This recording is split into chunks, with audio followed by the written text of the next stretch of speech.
South Korean President Moon Jae-in's called it an unprecedented emergency, a trade standoff with Japan that's threatening to pull down some of Korea's key tech industries. So what's going on, and is there a way out? I'm Alex Jensen for North Korea Now. This emergency came about after Japan began to tighten regulations on exports to South Korea of high-tech materials essential for the production of semiconductors and display panels. Japan has a global grip on processing these materials, and that's not going to change in a hurry, even with Seoul vowing to spend billions of dollars to promote the sector and diversify import lines. But South Korea also has a grip on semiconductors and displays, so this move by Tokyo hurts both sides, as well as those further down the supply chain. And why did Japan do this? It's claimed Tokyo's responding to South Korean court rulings ordering Japanese firms to compensate Koreans forced into labor during Japan's 1910-45 colonial rule. Japanese Prime Minister Shinzo Abe raised suspicions last weekend that South Korea may not abide by sanctions on the North because of Seoul's alleged failure to keep to a 1965 treaty settling colonial-era issues.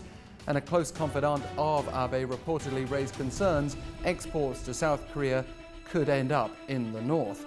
That's been emphatically dismissed by Seoul, and even North Korea's media slammed Japan's move against the South as a shameless act that indicates a lack of remorse for historical wrongdoings. Japan's motivation is important because Seoul is trying to drum up international support. During a World Trade Organization session last week, South Korea denounced Tokyo's export control measure as politically driven. Seoul is particularly upset that Japan's move is against just one country and came just after Osaka hosted the G20 summit, which highlighted free and fair trade. Tokyo officials have pointed to weakened bilateral trust and potential security risks, but South Korea wants Japan to clearly explain itself.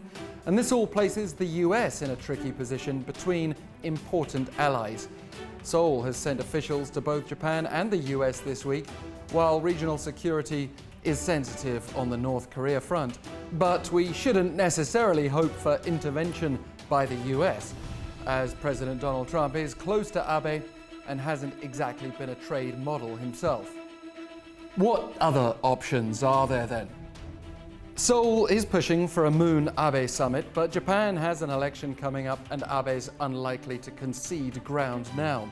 Meanwhile, it would be a major problem for Moon's popularity if he pursued the kind of historical settlement that drew so much past criticism. And the South also has next year's general election. Even more of a threat to Moon and the main Liberal Party is South Korea's economic performance. Growth forecasts are dipping into the 1% range, and Moon told local business leaders Wednesday the government is doing its best diplomatically while preparing for the worst, warning Tokyo of a dead end ahead.